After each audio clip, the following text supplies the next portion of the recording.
Alrighty, hey everyone, welcome back. Hope you guys have all been having a very good day. We had the FOMC meeting today, and it was a mixed bag. It was a cut. We're probably going to have one more cut, but they appear to be a little bit more hawkish than I would have liked. So what we saw was some stocks love it, some stocks hate it, Bitcoin hate it, altcoins love it. So overall, I would still count this as a very good day, but I want to do a deep dive today to talk about what exactly happened here because there's 1,000 articles talking about this type of stuff, and then chilling and talking and giving you guys a new overview of what's going to be happening with the channel here. We talked about it a little bit yesterday, but I got a formal plan so you guys know exactly what to expect, and you guys can kind of tell me what you guys want to watch, what you guys want to learn, and I can actually make some videos out of that, which will be really fun. So before all of that, happy to see you, Wilder. Happy to see you very, very much. We got our first treat. Hey Mo, happy to see you. The first treat of the day for Loki. And instead of breaking him up into 5, 6, I have 2 treats. One big treat broken in half. The first one Loki will get now. As you can see him over here. Good boy. Yeah, Nope, he didn't want to play. He just wants his food. But anyway, guys, happy to see you guys back here today. There's a load to talk about, so let's just dive right in here for it. I'm going to move over without hurting Loki and running over his feet. There you go. All right. So across the market, you see kind of a mixed package, right? Things like NVIDIA, Avgo, Google, Palantir, AMD, SML. There was a lot of green here. And as you kind of go to the right a little bit more, you can see a lot more red in consumer services, finance, consumer non-disclosure, transportation. It really was a mixed bag today. And I don't want to say that's a great thing, but it was better than I thought based off of how I heard Jerome Powell talk. Earlier today, my grandmother came over, my cleaning lady came over. So I was showing my grandmother how to use AI, and my cleaning lady was doing her stuff. Then all of a sudden, Jerome Powell came out and started talking and stuff like that. And I was just like, oh man, I wonder how the market's going to react to that. And I was surprised to an extent, but I'm happy there were still some good names here that are making us some money today. Really, if you go across the stock market here, a lot of red, definitely some green here. When it came to the red though, a lot of stuff wasn't down too bad. I would say too bad, but there was some stuff like you see Adobe down 6%, Intu down 3.5%, ADP down 7%. There was some stuff, but Meta was only up 0.03%. The big stuff was okay, and that's pretty much what's been propping up the market as a whole here. As far as the cryptocurrency market, kind of the opposite, right? Bitcoin down, Ethereum down, XRP down, but a lot of other stuff was up today, and I'll take that as a win, especially because Bitcoin's down 2%, and we're seeing altcoins actually have a pretty good day. I'll take that as a victory, guys. I definitely will. Now, as far as Bitcoin's concerned, we had talked about how no matter what was going to happen here, we were looking at volatility today, and the primary reason for that was moving average 1, moving average 2, moving average 3. No matter when we start to play around with these moving averages, there's a lot of volatility involved. In this case, we were running up against a big level of resistance back over here on Monday. Yesterday, we were breaking back down below the 50. Today, we were breaking down below the 20. Tomorrow, maybe we're breaking down below the 200. Hopefully not, we're just bouncing. But regardless, there's a lot of volatility here, and that volatility is going to continue. Like I said before, if you guys want to have some fun, day trading is still going to be your best bet. Or if you guys want to do 48-hour 48-hour like swing trades, 36-hour swing trades, those could be a good opportunity for you guys as well.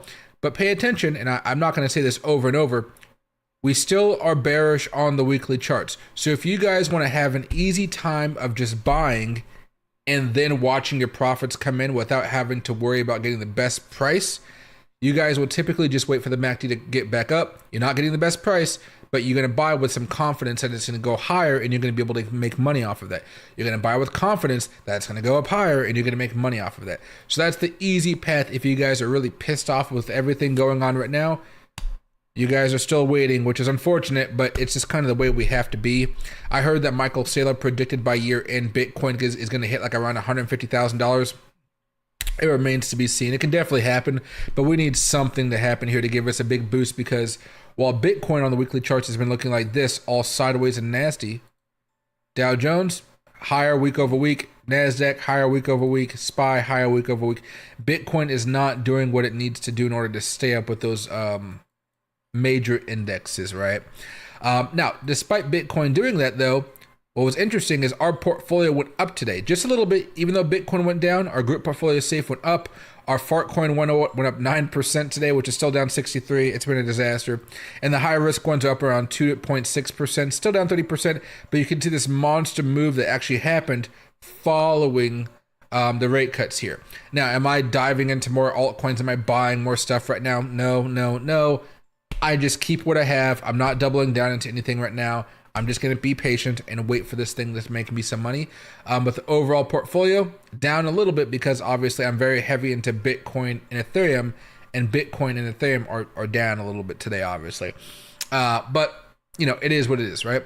So as far as the news, there was so much stuff to talk about here today. Meta shares dropped 9%.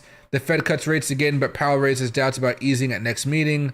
Alphabet tops $100 billion quarterly revenue for the first time. Cloud goes 34%. Microsoft reports earnings beat as Azure revenue climbs 40%. Powell reigns on the Bulls parade. Microsoft takes a $3.1 billion hit from OpenAI investment. And then the Trump-Xi meeting nears with high stakes and hopes, but few details. I'm hoping that during this meeting, we have an excuse for Bitcoin to go much higher. There was a lot of stock news. And on the other side here, there was some really good crypto news as well. There's been a lot of people moving into the stablecoin markets, and I'm hoping overall that'll help Bitcoin out and just the overall crypto scene. So more people come in, more money is being made, and more opportunities for us to invest and buy a lot of these companies when they're very, very cheap. Although I don't exactly know when a company buys, let's say, like what if Binance was bought out by some major corporation? Are they buying all of the BNB, or what exactly is happening there? So a lot of interesting things. I'm not entirely sure how all that's going to work out just yet, but we're seeing some moves. So MasterCard is acquiring infrastructure startup Zero Hash. Visa is adding support for 4 stablecoins. All right. So I think we're relatively still in an okay spot in the space, but the market is kind of bleh right now, to be honest. Now, instead of going through the entire story, because most of you guys will already kind of understand what I'm saying if I just read the little bit of highlights right here, this was interesting. By a 10-2 vote, the central bank's Federal Open Market Committee lowered its benchmark overnight borrowing rate to a range of 3.75% to 4%. So they lowered it by 25 basis point cut. In addition to the move, the Fed announced that it would be ending the reduction of its asset purchases, a process known as quantitative tightening, on December 1st. That is fantastic. We want quantitative easing, not tightening. Easing. The statement reiterated concerns that policymakers have over the labor market, saying that the downside risk to employment arose in the recent months. Amazon just kicked off a whole bunch of people. UPS is firing a bunch of people. A lot of people are losing their jobs right now. AI is taking over a bunch right now. And also, the balance sheets look good when you start to fire people, obviously. But we've had a major shutdown. This shutdown has been going on for how many? I think it's like over a month now. Those people aren't getting paid. Air traffic controllers aren't about to be getting paid. TSA is not about to be getting paid. And I believe SNAP benefits in pretty soon. And so if all of these things happen over the next few days, you are going to see earnings for next quarter be affected by it, which won't be terrible, but they are going to be affected by it. And you're going to see a lot of people stop spending. And you know what's coming up here, guys? Do you know what's coming up? Black Friday, holiday shopping. So if you just lost your job, are you really going all out for the holidays? Let's say you're living in downtown Seattle. You get paid $150,000 a year, but all of your expenses every month with a car, with a nice apartment, all that stuff, tops up to $5,000. $5,000 a month, which isn't horrible for out here in Washington State. Well, if you just got fired and you're not making that money every month, well, you're probably not going to buy a lot of stuff for the holiday season. You're probably not going to try to go out and buy all those cool things on Black Friday like you normally would because you're unemployed. And if there's thousands and thousands of people being laid off all across the states, all within metropolitan cities, that means there's a bunch of people all trying to find the same job because they're all getting fired at the same time, right? So there's going to be some craziness there. There's going to be some hecticness there, whatever you want to call it. And I think that will keep the Fed cutting. Now, we talked about this is kind of just a few seconds ago. Powell reigns on the Bulls parade, what investors and economists are saying. And he basically goes, stocks came off their highs, yada, yada, yada. Here it is. But it's what Powell said about December that was always going to be a wild card for the markets. Not only is the central bank flying blind in the absence of any government data, it's also dealing with an unusual amount of dissent among its own ranks. Fed Governor Stephen Miron called for a half-point cut, while Kansas City Fed President Jeffrey Schmidt voted for no decrease. Okay, I can understand a half a point cut, even though I don't think we need one right now because we're going to be cutting for a while here. The Kansas City guy, this guy is absolutely insane. No cut. That is insane. That's why he was the only one doing that. In the committee's discussion at the meeting, there was strong differing views about how to proceed in December, Powell said. A further reduction in the policy rate at the December meeting is not a foregone conclusion. Far from it, right? In reality, it probably is a foregone conclusion, but because they don't have any real data coming out, they don't want to box themselves into doing that in case some type of massive inflation number just creeps out of the woodwork. We know that we have inflation data coming out, the PCE, on Friday. And I don't expect that to be too horrible, but that could have a major impact of what happens coming up for the next rate cut in December. Remember, nothing happening in November. Nothing happening in November, so it's kind of a waiting game right now. But the data is supposed to come out in November. How long is this? How long is this shutdown supposed to last? I'm not entirely sure. I do believe that once the benefits stop, Democrats will most likely have to cave, and that's because this is, in my opinion, a Democratic shutdown, not a Republican one, just because the Republicans trying to pass this clean CR. Democrats are trying to stop that so they can get something for it. You're seeing right now, I believe, the Federal Workers Union actually butt heads with the Democratic Party because they want to get paid for their work, and who can blame them for that? However, I think it'll cause Democrats to crack, but I've been thinking Democrats were going to crack over the last few weeks, and they haven't. So I've been wrong about that. So we'll see what happens. As soon as it does occur, though, everybody can get back to work. We can get back to having data, and I think we'll all be fine and better for it because we want to have more data from the government, not less. If it takes longer, guys, it's just going to be brutal because you're going to see a lot of people not having money for food, a lot of people struggling out there. And when people are struggling, crime usually goes up as well. All right. So we already talked about this a tad, so I'm not going to even really go into this article here after kind of breaking it down a little bit more. But there were two Fed dissents. Miron wanted a bigger cut and Schmidt voted no for no easing at all. I would err on the side of more cuts than less cuts, but I'm fine if they just want to do a 25 basis point cut. No easing at all seems absolutely insane. And I wonder if they're just still waiting for the tariffs to have a big pop effect, right?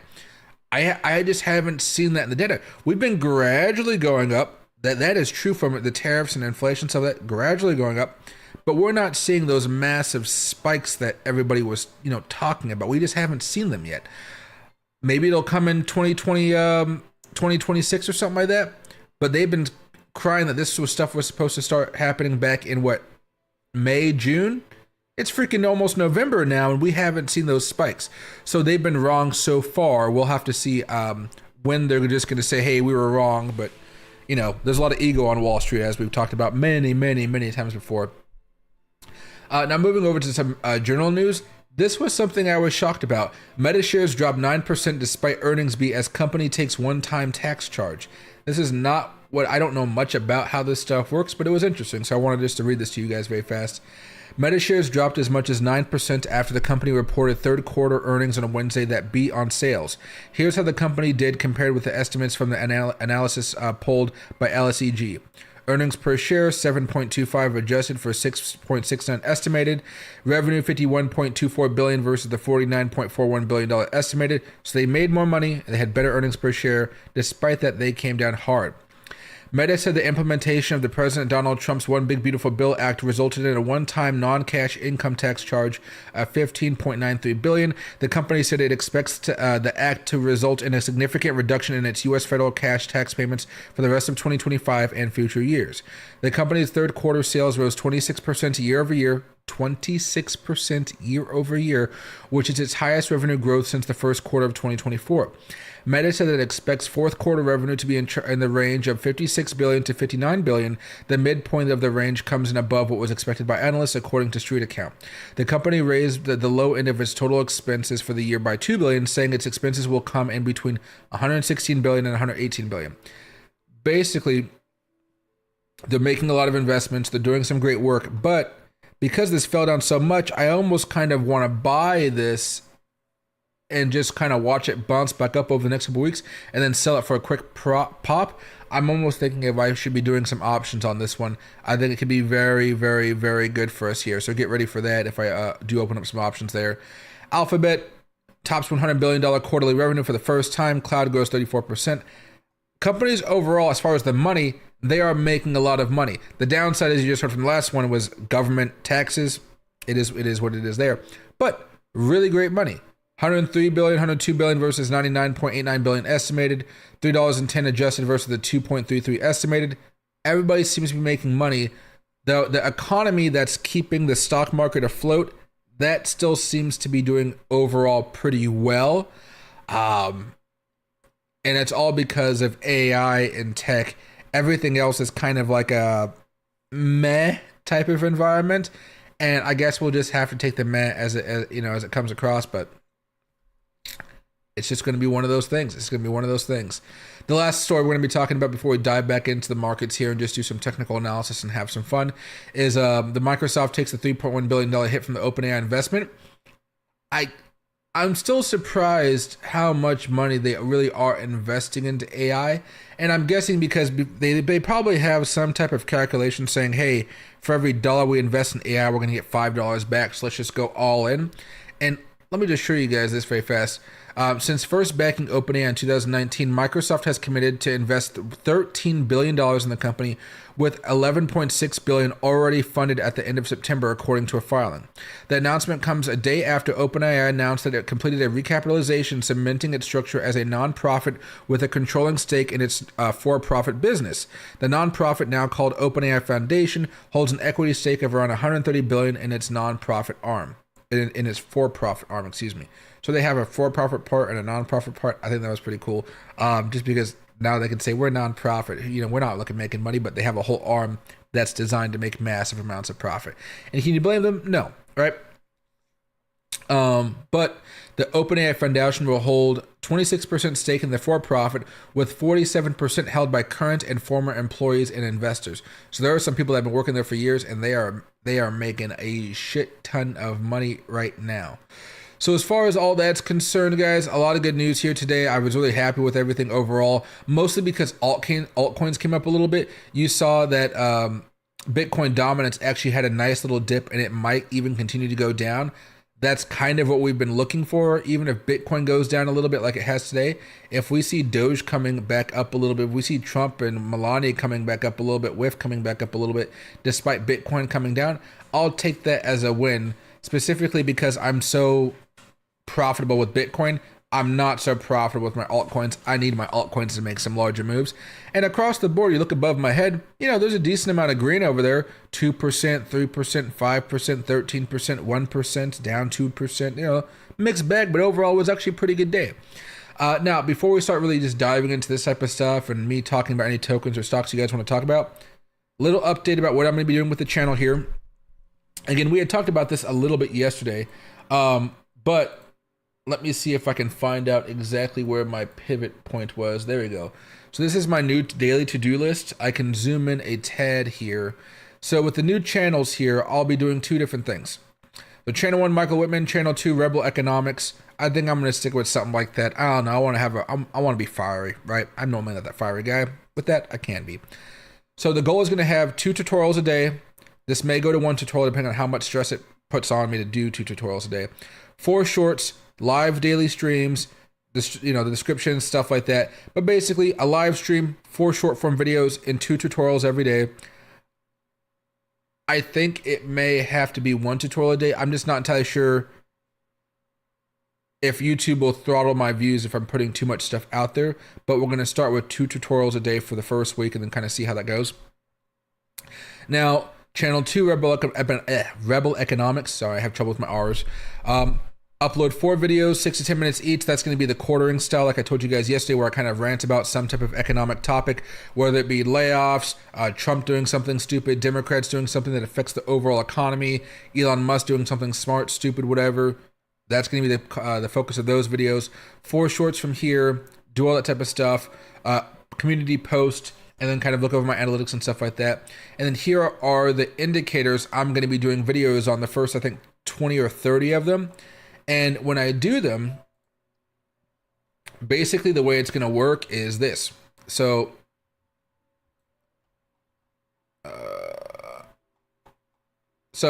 I'll do a quick summary of what the RSI or whatever the tool is going to be. This is an example one for you guys.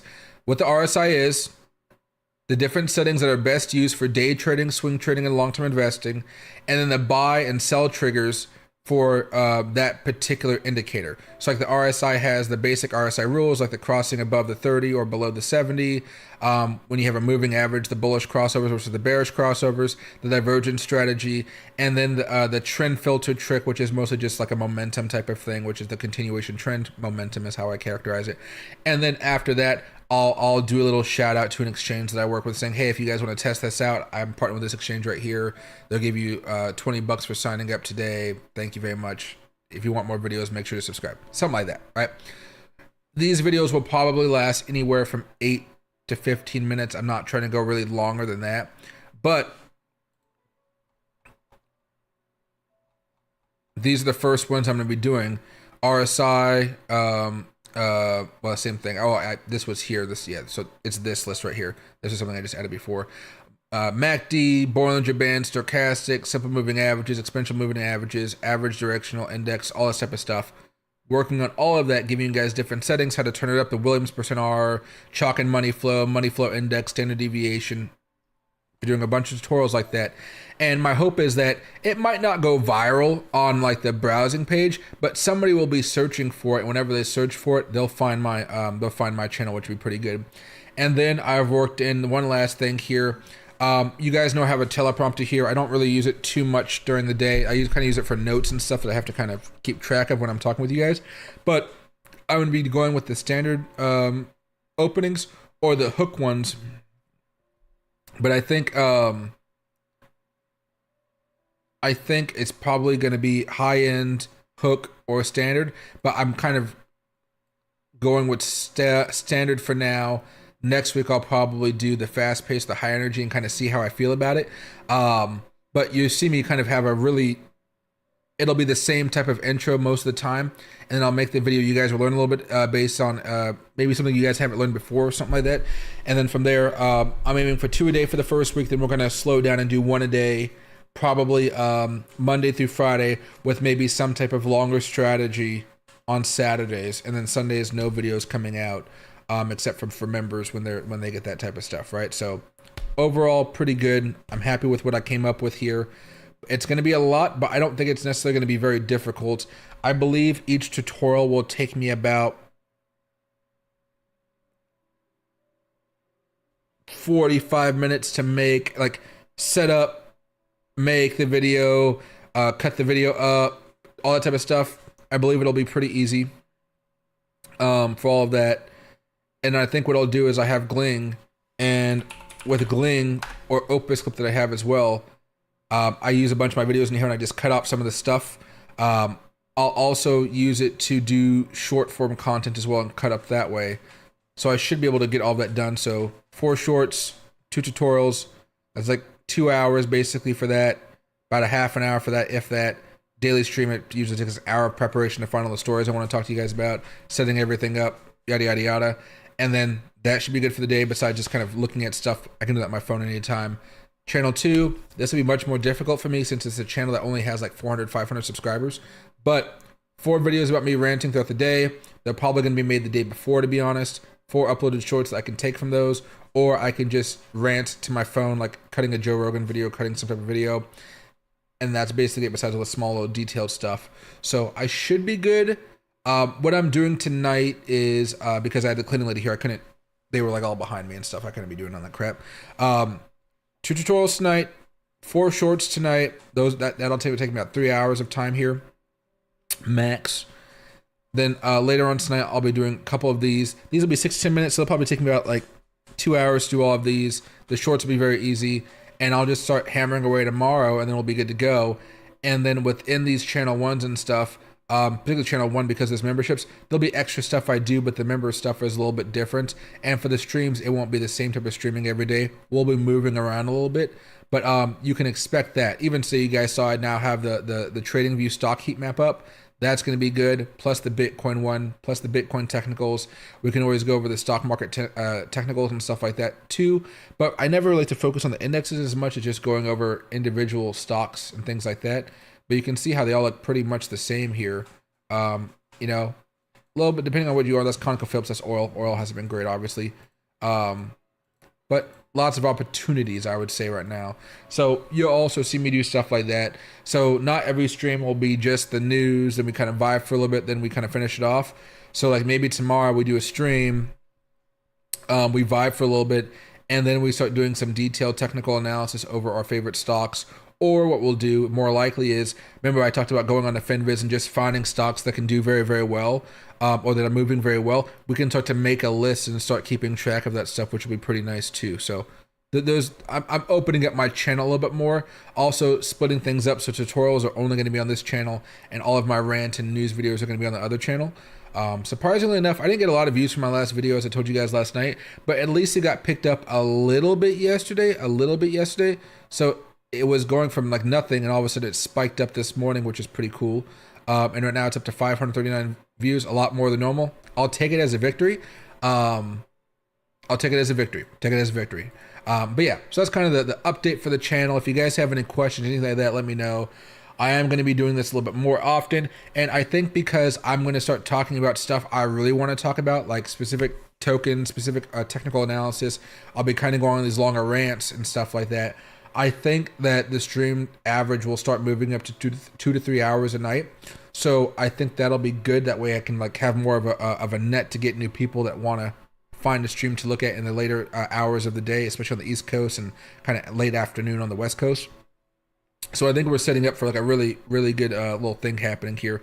Whether or not it works, we'll have to see. But I think it should do relatively well. I even got my thumbnails all set up for this type of stuff. So for the tutorials, it'll be stuff like that. You know, we'll have whatever, like the RSI trading strategy or trading setup. And then this other one here, I can also use this instead, because I'm going to use like three thumbnails for each video, so I can test to see which one works. There'll be this one here with my AI picture. I don't got no freaking ring on my face, earring, excuse me. I'll try this one, and then I also have this one for the channel 2, where it has my face. This one's gonna be about SNAP benefits. Can Walmart survive without food stamps? I'm still working on it. I don't even have pictures of myself acting excited. I think I actually have a lazy eye or something like that. So I've always been trying to crack it open a little bit more. But I spent all of last night setting all this setup, all of it up. So later on tonight I can get started, and tomorrow we're gonna get rocking and rolling in here. And although I have that list of things to do, if you guys see a video that's one of the tutorials and say, hey, Michael, I would love if you can do this with indicator A or indicator B, please just let me know, and I will just add it up to the top of the list of stuff I'm working on. It may take a day or two because maybe I already have made the previous ones, but if you tell me about it, I will make a tutorial on it. And then what I can do is maybe every Friday, since I don't really stream on Fridays too much, maybe every Friday around, maybe at the same time, 3 to 4, 3 to 5, 5 to 6, whatever. I won't do it on Fridays. I may do it on Saturdays, where all we do is we just learn how to do different indicators out there with the help of AI and tutorials. So I learn as you learn. I may already know how to do it, but I kind of walk you through the process of learning how to use it, then seeing like, hey, everything on this is set up properly, but it's not working very great for Bitcoin, or it's not working very great for Amazon or Apple. Therefore, we should probably not use it. But let's go see if there's something it is working very well on, and we can try to figure out if we can back test it, you know, and see, okay, well, if you ever do like to trade this oil stock or this particular stock out there, this is a good indicator that will help you on while trading it with swing trading, day trading, whatever. That'll make you some money. So that's kind of where I'm headed for it. I just don't want to lock myself into that, because I do enjoy my Saturdays quite a bit. But I think there's little things I can do where I really turn this channel into more of a technical analysis, trading strategy focused channel, where the streams are kind of the news and the fun stuff of the day, but everything else is pretty much dry and whatnot. And then I could really start focusing on those short form videos that talk about strategies. So where I can invest in an editor that makes a very fancy 30-second clip, where that might only charge me $20 to $30, where if I needed a 10-minute video, 20-minute video, that's like $500, right? So I could go something like this. Let's see if I can show this to you guys. I don't know if you guys have seen videos like this. So trading. Now again, most of these videos are trash. They're not going to help you out a lot. But like 10 years of trading in 42 seconds. FX scalping strategy, right? Yeah, right. So 2.3 million views. This video right here, what strategy I use. This type of stuff. You see how it's like shiny and whatnot. So I'll pay somebody to do this type of stuff for me, right? This is Trading Lab, 6 months ago, 1 million views. Boom, right? Not even really showing you anything. Not showing you anything really. So I can do that, but I can actually add a little bit of knowledge in there, and I think that'll work. Maybe I'll only get 11,000 views for it. Maybe I'll only get 8. Well, I would love 8.1 million. But maybe while I'm at my desk, I'll record myself and I'll just have the editing going along with it. I'll have the script in my teleprompter, and that way I can really just start humming along here. And I think this is, I've been reading a lot of those self-help books like I was talking to you guys about, like building habits and stuff like that. So the sooner I just start hammering this stuff out, I feel like it's going to be very easy. Because, yeah, I think it'll just be a lot easier once I get going. So that's the job for later on tonight, and stuff like that. We'll see. I even have my house all cleaned up, just beautiful. There's nothing in my dishwasher. My microwave just got cleaned. There's nothing in my fridges. I got those fridges cleaned and sanitized. It feels freaking great right now. I even found, while I was doing my laundry, I found my extra ring. This ring is like $300, $400, and it's been lost for like a few months, just because it was inside of a pocket of a sweatshirt. Like there's like a zip pocket in the sweatshirt. I didn't realize it, but it was in there, and I was like, look at that. All right, I'm pretty happy with myself for that. I hate losing jewelry. Definitely hate it. But with that all being said, now you guys have a clear understanding of where this channel is heading, where the other channel is heading. I'll keep you guys updated in the streams and stuff like that. I'll keep you guys updated on the analytics and things like that. As I told you guys before, I'm never afraid to kind of show you guys where the channel's going, if it's good, bad, whatever. Because again, I've always been kind of transparent of how cryptocurrency influencers make their money, how we do our stuff, and I guess the only way I make a living is not by YouTube, it's by trading.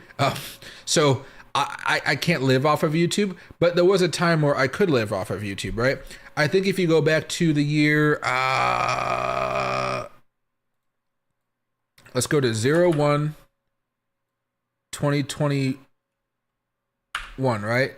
And then we go to, what is it, 12,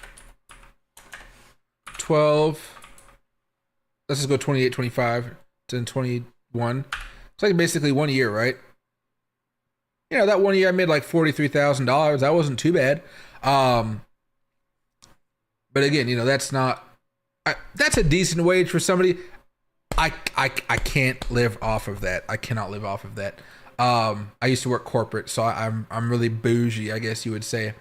But now, you know, it's gone on like $415. So imagine $43,000 now for 2025, because YouTube took away the ability for me to earn money this year.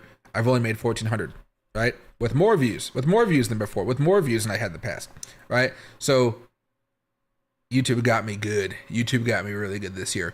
However, I'll be pushing out a bunch of stuff. Get ready for it. I'm really excited. So again, welcome, Wilder. Happy to see you, Mo. Hey, Bait. Happy to see you guys. What's right here?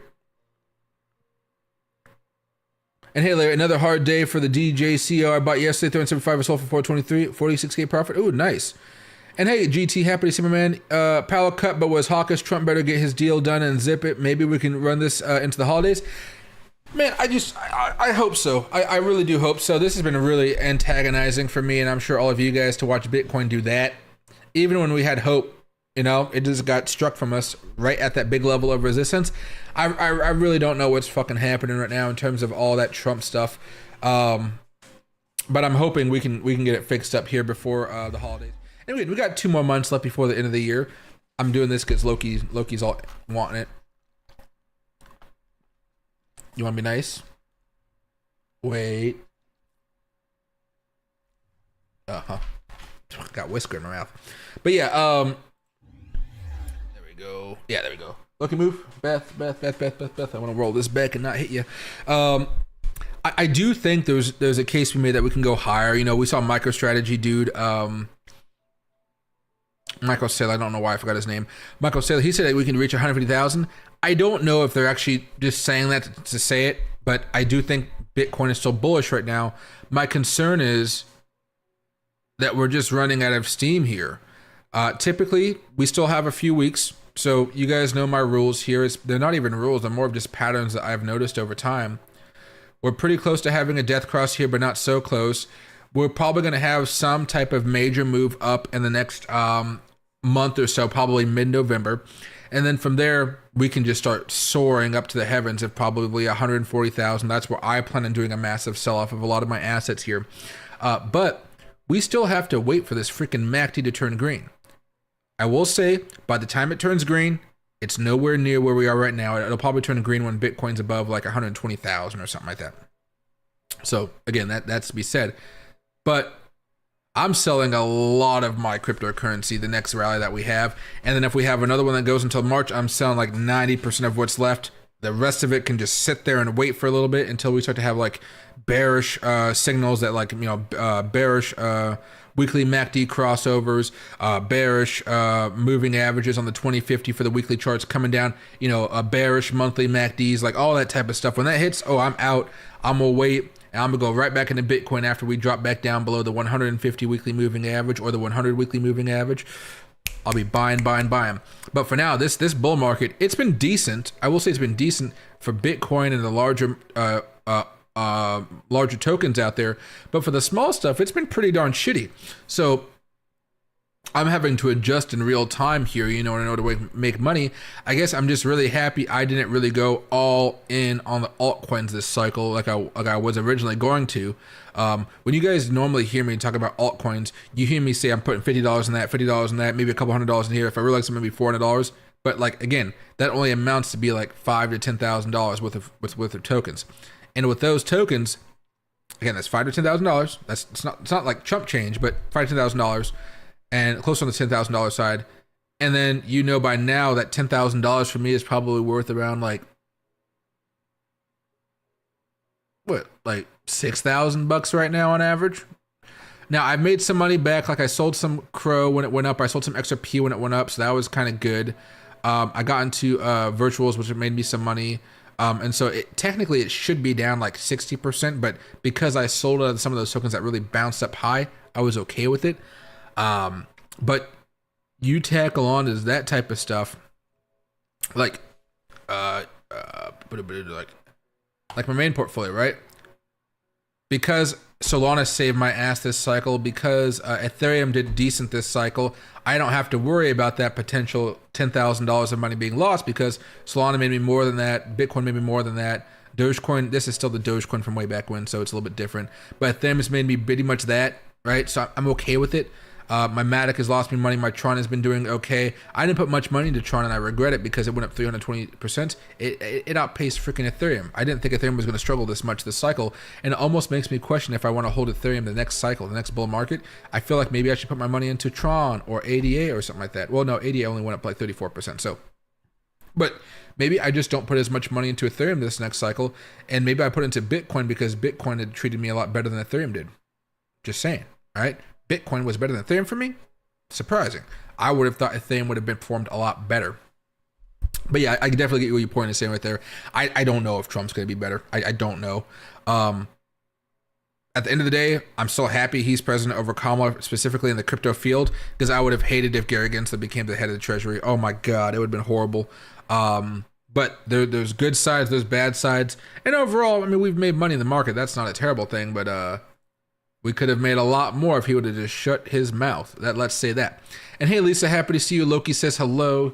He's over here laying down looking for more treats, but he knows because he saw there's no more treats for him right now. And hey, Jerome, happy to see my man in the Dolphins. Have you looked at Bitcoin monthly MACD chart? Think the Bitcoin bull market is over? No, we just talked about that a few seconds ago, though. So Nope, we're still fine here. We've come down a lot in the past. Like, let me just get rid of this and this. Let me just like blow this up here. All right.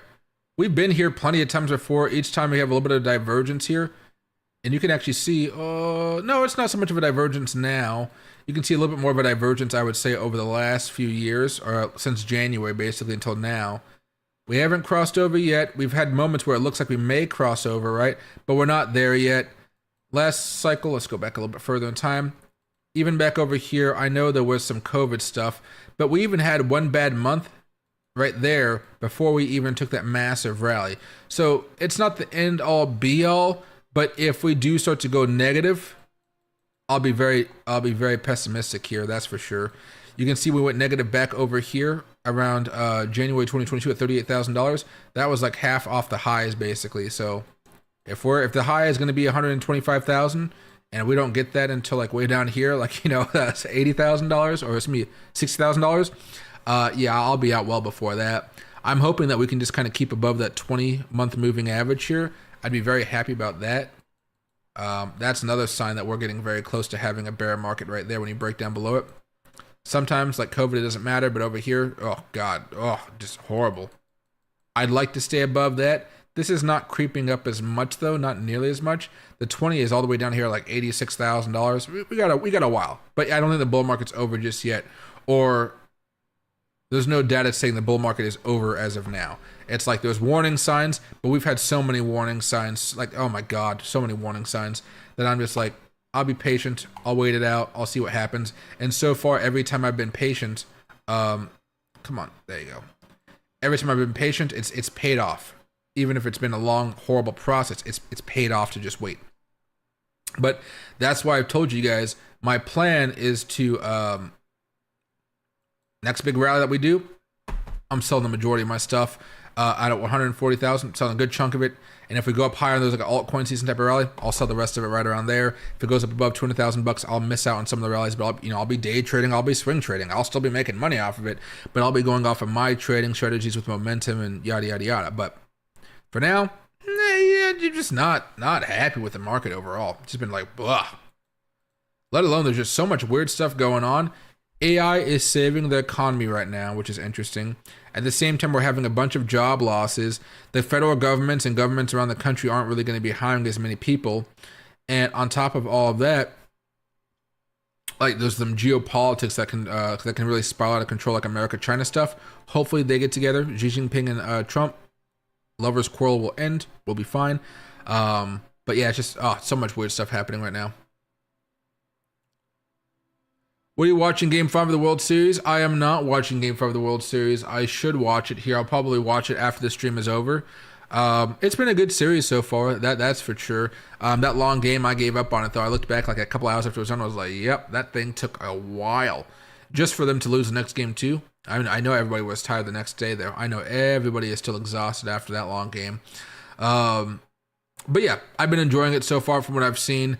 Like I told you guys before, I just haven't been going out. I've been really hunkering down, reading some books, taking some me time here, chugging a bunch of water, chugging a bunch of tea, all that good stuff. I've been having a blast over here, just a blast. Finding my inner self. Not really, but just not going out every night. Like I told you guys before. Before Sunday, I was out every night partying it up with friends and chilling out and stuff like that. Fun, but you hit that wall and you're like, whoa, you gotta chill out a little bit here. But again, Bitcoin has, like, you see this Bitcoin chart. This is the daily Bitcoin chart. Bitcoin has been so boring that what else am I going to do for that last month? What am I going to do? Like, just stay at home and look at Bitcoin charts? No, the trading hasn't been particularly great because, again, once we go into those bearish MACDs on the weekly charts and the bearish stochastics and RSIs, the gravy train that is day trading and swing trading, a bullish market, it kind of suspends itself, where instead of being like 85 to 90% profitable, you kind of go down to like 65 to 75% profitable, which is still fine. But because you're not going to be as profitable, you're not really investing the same amount of money because you just want to make a little bit of money without risking a lot of money, right? So you're not trying to make all that money you were before. And so you're just kind of stuck, just in my example, working on making my channel better, coming up with these different strategies, And then I just have these charts rolling on my extra monitors, right? I got 3 monitors here, an ultra really wide one over here that works fantastic. This is the one we could have 8 different charts on it, and it still looks like all charts are massive. Got a nice LG OLED screen here, nice LG OLED screen over here. Fantastic. One's for gaming, one's for YouTube videos. So charts, video gaming, YouTube videos that I can be looking about. A lot of times I watch like book summaries or the news, CNBC type stuff. Video games can be something that's slow paced, like a Crusader Kings or a Civilization game. And all while I'm doing that, I'll be on my phone at the same time. No, phone's in my pocket, right? And I'll be like, okay, checking my emails, doing a bunch of stuff. You know, I got some messages for Prep the Mary from QVC. Maybe I want to do some wine, you know, buy some stuff from QVC there. They got some great deals. But a bunch of random shit, you know what I mean? So my days have been just splurging into one, like just merging. A lot of merging of days here. But I mean, it's like how nasty and choppy this is, right? So these this MACD flip over, that worked out pretty well, right? And you know, it's almost like the stochastic has been a better indicator than the daily MACDs. So you pull out this, the MACD's been fine. So let's get rid of the RSI here for now. Stretch this out a little bit. Okay. Stochastic flipped right here. Pretty good buying opportunity. MACD here, not a good buying opportunity. Over here, okay, worked out. But right there, the day before, even better. And again, this is a custom RSI. It's not the default one. This one worked well. This one worked well. This one right here, bearish MACD. Right there, that one didn't work out. So maybe when it looks too bearish on the MACD, you don't buy it. But if it looks okay, like we're kind of evening out a little bit, maybe you do take that buy. Right here, it was looking pretty good on the MACD. Right there. You know, it's not a strategy, it's just a pattern. So maybe I backtest the pattern. I just see if there's a way for me to make some money off of that. Here's one where there's a green MACD right there. Nothing ever happened there because we're at a big level of resistance, obviously. So why would you buy it? But green MACD right here, that worked out. Basically the same, basically at one day beforehand, still really good opportunity. This one, both bullish right here. So bullish right there, nothing happened. Again, you had a big level of resistance, why buy? This one right here, the day before, basically, why would you buy at a big level of resistance? So you're not buying that. You don't buy any of this stuff because it's still in the oversold category or overbought category, excuse me. But all-time highs, you don't want to fuck with that. This one right here, you could have bought that one. You could have bought that one. That's not terrible. You might have lost money, but you could have bought it. Right here, both crossed over. That worked out pretty well. Both crossed over. That one worked out pretty well. Both crossed over. Well, just the MACD crossed over. That one didn't work very well. Is this 2025? No, it's 2025, yeah. Oh, no, this was just flat out tariff news destroying our charts in real time. Yeah. Before the tariff news hit, this MACD ended up doing okay. This crossover right here ended up doing very, very well. This crossover right here ended up doing well. So, you know, maybe if the stochastic with the custom settings of the 2155 that I made, maybe if you have a crossover that occurs below the, this is the 50 line, maybe below the 40 line or the 35 line, maybe you attack that and you try to buy and see if you can hold that for a swing trade, especially if you're looking for some type of rebound within a larger bull market. So the weekly charts may be bullish during that time. The weekly charts may be bearish during that time, but perhaps the monthly charts are still bullish, so you still have confidence that the market is going to rebound, so you could take that for a little bit of a trade. And in these circumstances, like for instance this, you see that you buy right here or you buy right here, whatever one you want to do. You see there's some resistance up here. So you have resistance right there. All right. You have some resistance up here. And you got that one, that big block up there. So what you could probably do is just say, okay, well, if I'm buying over here, let me just add a quick little Fibonacci level and I can get in and out of this without having too much pain, because your stop loss, if you're buying right here, is going to be still back down here. If you're buying right there, yeah. Right there or right here, Either one is going to make you a decent amount of money. You can see the resistance actually hit up right there. But if you're buying right there with the crossover, you're not going to know that dip is coming. So I guess you have to do the weird one of going from here to here to here. Or here to here to... yeah. Okay, this is an ugly one, but we'll go back and see how we would have done this. Yeah, there's that one. So yeah. Never hit the white line. So you probably would have the first scale out right here. You would have looked for something more aggressive right here.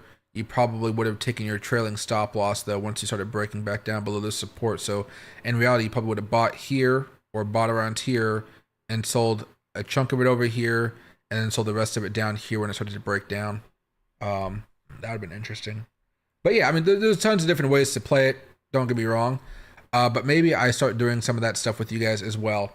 I like looking at those patterns. They matter. And I've been looking at the stochastic for a minute here. But if you even wanted to add on the RSI here, or this, yeah, the RSI, they have a crossovers around the same time, crossovers around the same time. So when those two move, it's almost like they're much better than the typical MACD, almost to the point where maybe the MACD that I'm using for my the default one, the 12.26.9, maybe it just has too much lag in it and I need to adjust for that. But I kind of like the confidence I get on the weekly charts for that MACD. So why don't I just keep it that way? And I just focus for some of these swing trades that I see, that the ones that like 24 hours, 46 hours, whatever, 48 hours. Why don't I just focus on the stochastic and the RSI just a little bit more? I think that could probably help us all out a little bit here, specifically because I came up with this stochastic setting myself. I didn't find this online. I had to go with AI and be like, hey, this number is not working out. Can I change the K length up a little bit? Will this look a little bit better? Will this look better? And blah, blah, blah. And eventually I found something that worked. But that took like 4 hours to find those numbers. It was horrible. But they work. I mean, now if you go down to like maybe let's say a 1 hour chart, they're not going to be as accurate, right? But again, like right there, technically it went up a little bit. RSI gave you a little bit of help right there. So maybe on this one you have to wait for both of them to actually have the crossover. So in this circumstance, both had crossovers right here. That went up a little bit to resistance. Crossover right here at the same time. This one gave you a couple hours before it hit resistance right over there, the old support basically. Not sure if I like that one. This one right here, crossover happened right there. That one didn't work, so a little bit less reliable. Oh, good God. Well, no crossovers happening right here, so we're not even worried about that. Yeah, we're so high up there. Crossover happened right here, and then right there. That one worked out.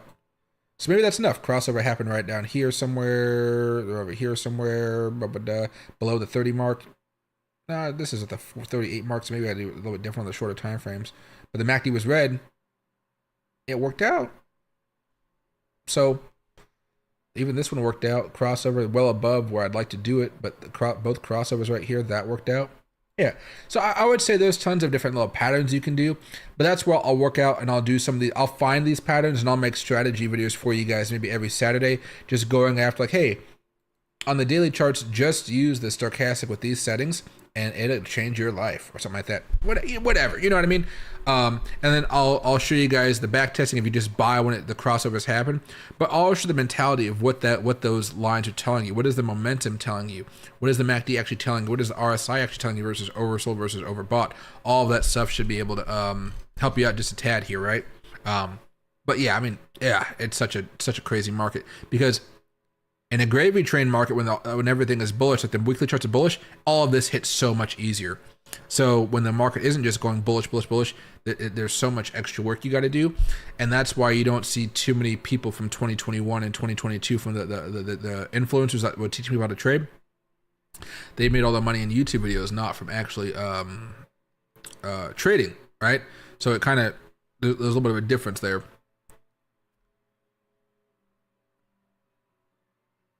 They're going to try to fill this 95K CME. Oh, I hope not. That'll be absolutely insane. And hey, Jamrock, happy to see you. Trump called Powell, Jerome, too late. Powell, he has been too late many times before. It's just his problem. Jerome Powell is a very lagging. He lags a lot. He lags a lot. And what makes him lag even more is the fact that he doesn't want the appearance of the Fed listening to Donald Trump. So even if Donald Trump is right, he doesn't want to agree with him too much because that'll make it appear like he was listening to Donald Trump and doing Donald Trump's bidding, which as an institution, he doesn't want the Fed to be seen as doing, right? So there's a lot of layers to it. I think at the end of the day, he should just say, fuck it, Trump is right, so we are doing this. But if I disagree with Trump, I would let you guys know, which I've done multiple times in the past, right? Remember, if you agree with Trump in terms of bureaucracy and the media will come at you full throat. They will call you whatever, you're a bad person, horrible person, whatever. So I understand what he's going through. But at the same time, he has not been a great Fed chair, in my opinion. He's been okay. Not bad, not terrible, not good, just okay. Again, imagine if Biden might still be in office, as wild as his mind is right now. He could still be in office if Jerome Powell was like, hey, this inflation is not transitory. We gotta fix this now. Let's pass some bills now. Let's get everybody working together now, right? Because this is gonna be bad. Let's get ready for it. Let's start raising rates, whatever. And instead he was like, yeah, I see it's bad, but I want to see more data. And then I also want to let you guys know this is only going to be a short-term thing. And then all of a sudden, oh, it's not short-term? Oh, shit, the data is horrible? Oh, my God. You know, yeah, he's not the best. He's not the best, right?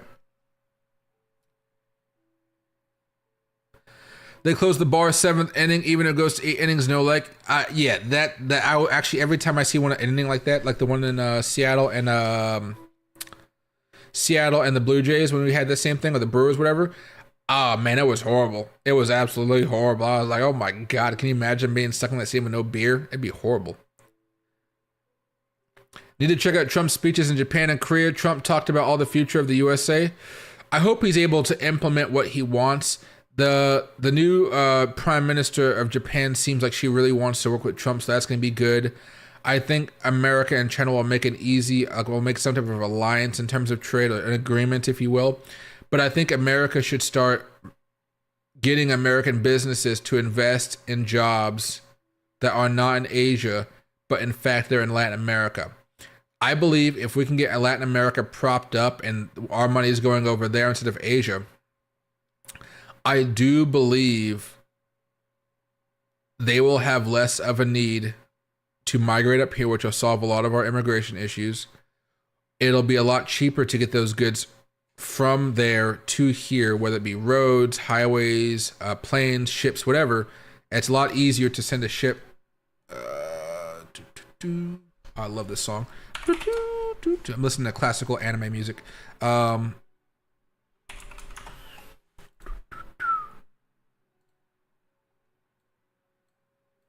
Right, long distance. Like, how does a ship get from the China to the USA West Coast?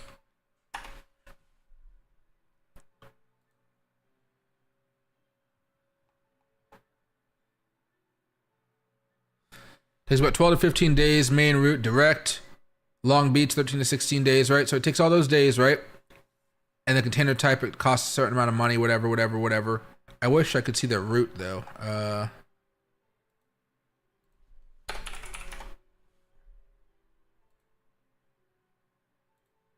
There you go. This is California, but you get the point. Those are the routes that they take. So, instead of them having to go all the way over here, why don't we get these countries on board and start moving them like that? It doesn't have to be all of South America. They can still be like forgotten, whatever. I don't care. But at least get these ones in here. Maybe do some regime change in Cuba. Get them building up some shit for us. Boom, boom, boom. Dominican Republic, yeah. Haiti. Man, I don't know what's happening to Haiti, but we're going to forget about it for now. Poor Jamaica down here and all that other type of stuff that was happening a few days ago. Puerto Rico, that stuff's fine. But like, you know, Panama and upwards, we can really industrialize this area and really get it going. People, I've been to South America, Central America a lot, South America a little bit. But like, you go down to San Salvador, I love this place. This place is great. A little grimy, a little dirty, whatever, you know, it's not perfect. But Google felt comfortable enough to drive down these roads, right? It's fine, it's clean, you know, you're not seeing anything crazy. Let's just go to a random spot in town, like one of these little small spots. All right, It's not like it's so crazy or something like that. Like any town, there's bad parts, whatever. But you get some industry over here. You know, you get some industry working for you. Get those ships up and moving. I don't think there's an issue there. You know, go to Panama. Massive city over here. I was thinking of moving over here to these nice little area, but then I saw it was just not worth it. Beautiful area though. I couldn't take Loki into condos. I'd be so terrified he's gonna fall off a balcony or something like that. Terrified. But all this, and so anywhere from over here, there's tons of opportunities to build ports and stuff, get those goods moved up, and of course, if you wanted to, you can try to help them build a massive highway. That'll take decades. You know, we're not efficient over here. And get it built up, or you can just do the ships. I think the shipping is probably going to be easier, but we can't do it from Medellin and all these places down because there's actually no road that goes in. The road ends right here. That's the highway. You got to do some nasty trekking to get across there, right? Look at the highways don't even go. Highways don't even go over here. You go to the end of this road.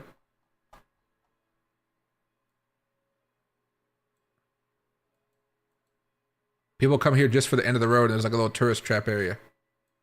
But that's it. Shit, they got newer cars than me over here. All right. So, but you see what I'm talking about? Like, it's just completely, that's it. That is it. That's the end of the road, literally. And look at all this. All right, all that water in there. I don't know if there's places to get a viewpoint. Here's a little island thing. Oh, this is not where it said it was going to be. But Iguana Isle, whatever. But again, you can make a port in here, industry over here, build a city, whatever. I don't know the logistics of how it would work properly, you know. But my point is, there are tons of people over here who would be dying to get like a nice port job where they're just working, sending all those goods over here, doing the stuff that we don't want to do. Like, what are the top... what are goods that Asia sends the USA a lot of? That's a bad way to phrase it. Not a sigh. Oh no. Oh god. Okay, here you go. Electronic goods, components, smartphones, stuff like that. That still may have to come from China, right?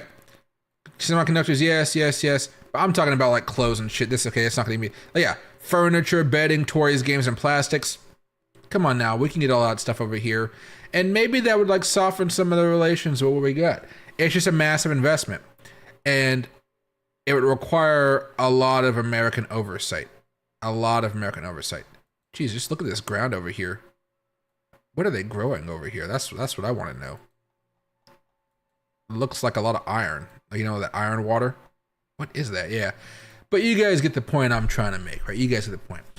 In other words, though, today, again, we're either going to be falling down to like $108,000 to $107,000 for Bitcoin, or we're going to skyrocket up towards $114,000. There's like no ifs, ands, or buts. We're going to have a really fun day as far as trading is concerned, so keep an eye on that.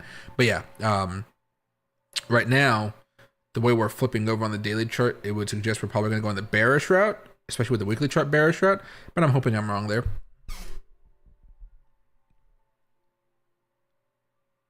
South Korea, #1 shipbuilder. Japan, #2, will be moving to America. Same with all their steel companies. That's fantastic. That's what we need to see, right?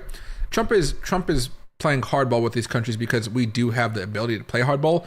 Nobody had, like, presidents don't usually flex American might. Trump is like flexing it for the first time in a long time. So stuff is breaking. There's like, oh damn, we haven't had these big muscles in a minute. You know, we just haven't used them. Oh shit, you know. So other countries are like, what the fuck, America? What are you doing? They're like, yeah, we need this, and this, and that. And it's like, what about the other deals? We're like, yeah, but we were trying to help you guys out when you were down. Now you're kind of fine. So we kind of want our, you know, we want to get back to what was happening before. And like, what? You know, so a bunch of other stuff happening. I work on a cargo ship engines for Chris Cummins, excuse me, at least until crypto retires me. There you go. At least until crypto retires me. I have a few friends that work at the ports. I have an uncle that works, or I guess a step uncle. Wow, I don't know what to call it. He's a merchant seaman, but I think he does. I don't know what he does, but he works on a ship that goes around the world, especially specifically Asia. Oh snap, I'm late, going to rewind mode for your Fed take. Hey, appreciate Road Dog Crypto. Nothing too crazy here. I'm just kind of surprised that the Fed wanted to be hawkish here when they didn't need to be. And on top of that, Bitcoin was down, but altcoins were up. If Bitcoin decides to go down a little bit today, back to $107,000 to $108,000, probably down to like $107,000, altcoins are going to erase all the gains they got today and then some. So just be prepared for some type of nasty move when it comes to that. We're probably still going to have a cut in December, in my opinion. No cut in November because we're not having a meeting in November. But I am getting more concerned about the overall economy. Not in terms of recession, but in terms of just people not having enough money to invest in the market and make us some money, right? We're relying on Wall Street heavily right now. But there's some other stuff we talked about. There's like 5-6 articles we talked about here. But yeah, there's definitely some good stuff. But anyway, guys, I'll leave our first shipment of beautiful missiles will be in Japan by Friday. Oh shit, that'll be good. But anyway, guys, I'm going to call it a night right now. I'm going to get ready to do all these videos and stuff that I need to make for you guys. We'll be hitting this hard tomorrow. Get ready for all of it. Let me know what type of stuff you guys want to talk about. I'll be there. And then we'll kind of just keep track. Like at the end of the videos, I will actually tell you guys, hey, this is what we had happen today. I think things are working out pretty good. I love if you guys can like enjoy the journey of this YouTube stuff with me, because again, I'm not some massive YouTuber that like, is going to change my personality for the stream. I'm more of the guy that's like, dude, this is fucking wild. This is crazy, whatever. And I have fun with it, right? So I'll see you guys tomorrow. Relax today, guys. It's probably not going to be the best day for Bitcoin, but there's an opportunity for us to bounce. We're at support, but momentum isn't really our friend at this moment in time. It shouldn't be terrible, but I think regardless, it's going to be a fun day for day trading. Not so much swing trading here, but day trading. I think you guys have a good opportunity. So thanks for watching, and I'll see you guys tomorrow at 4 o'clock Pacific time. Thanks.